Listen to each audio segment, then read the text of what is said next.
नमस्कार दोस्तों, एक बार फिर से स्वागत है आप सभी का आप सभी के चहेते चैनल चंदेल्स गुरुकुल में। तो साथियों, आज तारीख है 27 मई 2020 और इससे जुड़े जितने भी करंट क्वेश्चन थे वो आज हम इस वीडियो में डिस्कस करेंगे। तो स्टार्ट करते हैं एक पावरफुल मोटिवेशन के साथ। इस वीडियो का जो पीडीएफ है वो आपको नीचे डिस्क्रिप्शन में मिल जाएगा। तो आज का जो मोटिवेशन है वो है सफलता के 3 मंत्र। खुद से वादा, मेहनत ज्यादा और मजबूत इरादा। यदि आपके अंदर ये तीनों क्वालिटी, ये तीनों हैबिट्स हैं तो आपको सफल होने से कोई नहीं रोक सकता। तो चलिए स्टार्ट करते हैं पहले क्वेश्चन से। आज का जो पहला क्वेश्चन है वो है, हाल ही में थायराइड दिवस कब मनाया गया है? तो जो इसका सही आंसर है वो है 25 मई। वैसे तो ये क्वेश्चन कल ही डिस्कस हो जाना था, लेकिन कैसे भी ये क्वेश्चन स्किप हो गया। क्वेश्चन इंपॉर्टेंट था तो इसीलिए आज इस वीडियो में मैं आपके साथ इसे डिस्कस कर रहा हूँ। थायराइड एक रोग है जो व्यक्ति के शरीर में आयोडीन की कमी से उत्पन्न होता है। इसमें मुख्यतः 2 हार्मोन उत्सर्जित होते हैं। नंबर 1 ट्रायोडोथायोराइन और नंबर T3 और नंबर 2 थायरोक्सिन T4। इसे पहली बार 2008 में मनाया गया था। जैसा आपको बता दूं, इसे पहली बार 2008 में मनाया गया था। अमेरिका थायराइड एसोसिएशन यानी कि ATA और यूरोपीय थायराइड एसोसिएशन यानी कि ETA ने थायराइड के प्रति लोगों को जागरूक करने के लिए इस दिन को मनाया था और तभी से इसे पूरे विश्व में मनाया जा रहा है। काफी इम्पोर्टेंट पॉइंट है, आपको इसे याद करना चाहिए। साथ ही आपको एक प्रश्न और बता दूं, हाल ही में गुमशुदा दिवस 25 मई को ही मनाया गया है। यानी कि जिस दिन थायराइड दिवस मनाया जाता है उसी दिन गुमशुदा दिवस भी मनाया जाता है। तो आपको इसे भी याद रखना है। इसके बाद चलिए क्वेश्चन लेते हैं दूसरे क्वेश्चन में कहा गया कि हाल ही में किसने ब्रीथेबल नवरक्षक PPE किट विकसित की है? तो जो इसका सही आंसर है वो है भारतीय नौसेना ने। भारतीय नौसेना ने ब्रीथेबल नवरक्षक PPE किट विकसित की है। ब्रीथेबल यानी कि इस किट को पहनने के बाद सांस लेने की जो पहली किट थी उनमें समस्या थी, लेकिन अब इस किट से कुछ समस्या कम होगी और इससे शरीर पर जो किट का भार था वो कम होगा और सांस लेने में भी समस्याएं कम होंगी। तो ये जो किट है वो भारतीय नौसेना ने विकसित की है। ये काफी सराहनीय कदम है। इसके बाद क्वेश्चन नंबर 3 लेते हैं। हाल ही में गिगी सिमोनी का निधन हुआ है, वे कौन थे? तो इसका जो सही आंसर है वो फुटबॉलर थे और इटली के सर्वश्रेष्ठ कोच के रूप में पंचायना डी ओरो से सम्मानित किया गया जा चुका है। उन्होंने 1998 में UEFA यानी कि union of European football association cup glory में रोनाल्डो प्रेरित टीम का नेतृत्व किया था। इनकी जो मृत्यु है वो 81 साल की वर्ष में हो गई है। इसके बाद क्वेश्चन नंबर 4 लेते हैं। क्वेश्चन नंबर 4 में कहा गया कि हाल ही में प्रसिद्ध टेनिस स्टार जेमी हैम्पटन ने संन्यास की घोषणा की है। ये किस देश से है? तो इसका जो सही आंसर है वो है अमेरिका। जो जेमी हैम्पटन है वो अमेरिका से बिलोंग करती हैं और ये एक टेनिस खिलाड़ी हैं। अमेरिकी टेनिस खिलाड़ी जेमी हैम्पटन ने पेशेवर टेनिस से संन्यास लेने की घोषणा की है।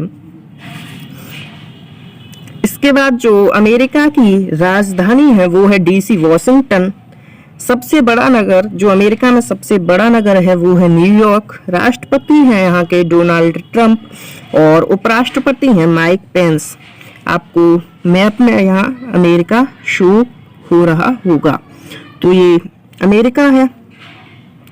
इसके बाद चलिए क्वेश्चन लेते हैं अगला, क्वेश्चन नंबर 5। क्वेश्चन नंबर 5 में कहा गया, हाल ही में किस देश ने अपने रक्षा बजट को बढ़ाकर $179 अरब कर दिया है? तो इसका जो सही आंसर है वो है चीन। अभी चीन ने अपना रक्षा बजट बढ़ाया है। लास्ट ईयर जो इसका रक्षा बजट था वो था 177 अरब डॉलर,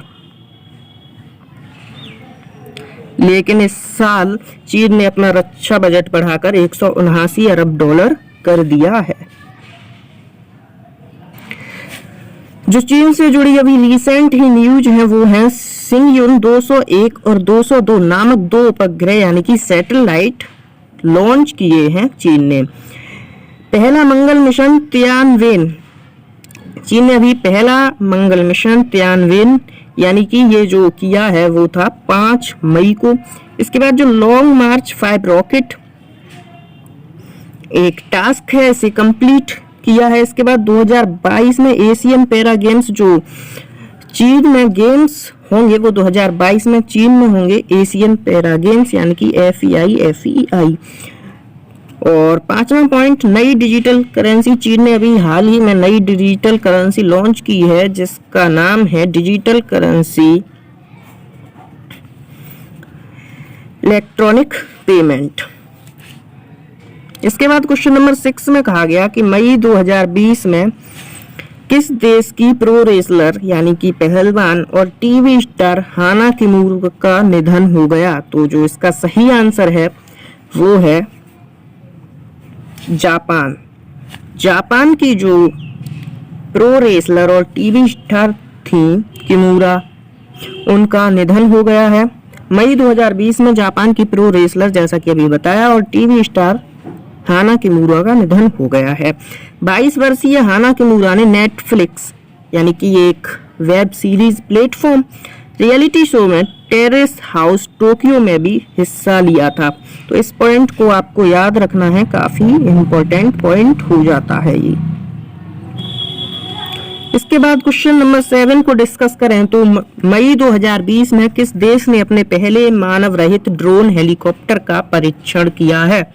तो जो इसका सही आंसर है साथियों वो है चीन। अभी हाल ही में चीन ने एक मानव रहित ड्रोन का परीक्षण किया है और ये ड्रोन तिब्बत और जो भारत की सीमाएं हैं वहां निगरानी के लिए लगाया जाएगा। तो पहले मई 2020 में पहला यानी कि पहली बार मई 2020 में चीन ने अपने मानव रहित ड्रोन हेलीकॉप्टर का परीक्षण किया है और इस जो ड्रोन हेलीकॉप्टर है इसका जो नाम रखा गया है वो है AR-500C। AR-500C नाम के इस ड्रोन को हेलीकॉप्टर को aviation industry corporation of China यानी कि aviation industry corporation of China ने विकसित किया है। इस ड्रोन को भारत और तिब्बत की जो सीमा है उस पर निगरानी के लिए तैनात किया जाएगा। इसके बाद क्वेश्चन नंबर 8 को डिस्कस करें तो निम्नलिखित में से किस शहर में जंगली जानवरों के खाने और शिकार करने पर प्रतिबंध लगा दिया गया है। तो इसका जो सही आंसर है वो है वुहान। वुहान शहर में, जैसे कि जहां से आप सभी को अवगत होगा, जहां से कोरोना वायरस की उत्पत्ति हुई वहां जो पाया गया तो वहां जो जंगली जानवरों का खान पान था वो अत्यधिक था और ऐसा बताया जा रहा था कि चमगादड़ के अंदर जो वायरस है उससे कोरोना वायरस फैला है।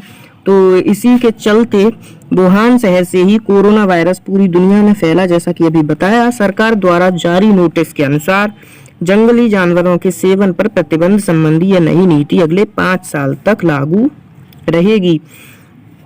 तो वुहान में जंगली जानवरों जैसे लोमड़ी, मगरमच्छ, मेढके, सांप, चूहे, मोर समेत के खाने और शिकार करने पर प्रतिबंध लगा दिया गया है। तो ये काफी सराहनीय कदम है सरकार की तरफ से, बोर्ड की तरफ से। तो इसके बाद क्वेश्चन नंबर 9 डिस्कस करें तो हाल ही में किसके द्वारा भारतीय विवाद समाधान केंद्र यानी कि IRDO केंद्र का उद्घाटन किया गया है। तो इसका जो सही आंसर है वो है न्यायमूर्ति AK सीकरी। न्यायमूर्ति AK सीकरी के द्वारा IRDO यानी कि भारतीय विवाद समाधान केंद्र का उद्घाटन किया गया है। हाल ही में सुप्रीम कोर्ट के पूर्व न्यायाधीश न्यायमूर्ति AK सीकरी ने अपनी नई दिल्ली में भारतीय विवाद समाधान केंद्र यानी कि Indian dispute resolution centre IDRC का उद्घाटन किया है। यह केंद्र कागज रहित विवाद समाधान का माहौल मुहैया कराता है।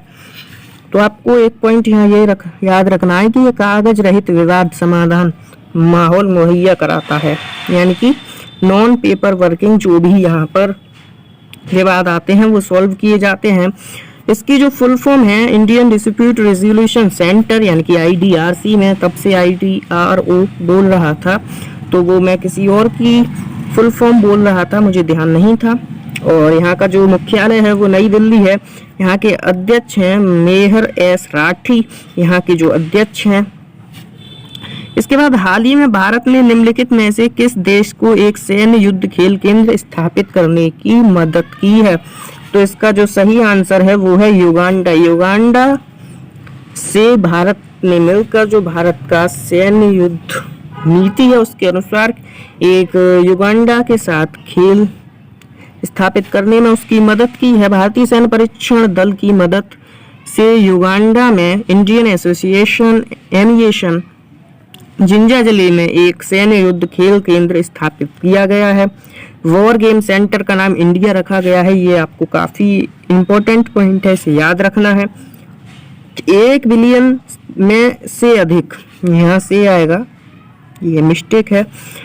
युगांडा स्लिंग्स यानी कि राशि में निर्मित युद्ध खेल केंद्र को भारतीय मूल के युगांडा के स्वैच्छिक योगदान द्वारा घोषित किया गया है, यानी कि भारत ने भी इसमें स्वैच्छिक अपनी इच्छा से योगदान दिया है। और जो ये गेम युगांडा में स्टार्ट किया गया है ये एक स्ट्रेटजी बेस्ड गेम है, यानी कि जो युद्ध होंगे अब वो स्ट्रेटजी बेस्ड होंगे। और जैसे कि आप शतरंज खेलते हैं, शतरंज में जिस तरह की आप स्ट्रेटजी, जिस तरह के आप पॉइंट्स बनाते हैं, उन्हीं के अनुसार जैसे आप खेलते हैं वैसे ही इस गेम को यानी कि युद्ध अभ्यास को किया जाएगा विद स्ट्रेटजी। तो आज की वीडियो में क्वेश्चन इतने ही थे। अगर आपने अब तक हमारा चैनल सब्सक्राइब नहीं किया है तो चैनल को सब्सक्राइब कर लीजिए, नोटिफिकेशन बेल को ऑन कर दीजिए। अगर आपका कोई प्रश्न है या आप कोई सुझाव देना चाहते हैं तो कमेंट सेक्शन में लिखिए। अगर वीडियो को लाइक नहीं किया है तो वीडियो को लाइक कीजिए, अगर पसंद नहीं आई है तो डिसलाइक कीजिए। हम अपने आप में इम्प्रूवमेंट लाएंगे। इस वीडियो को देखने के लिए आप सभी का बहुत बहुत धन्यवाद।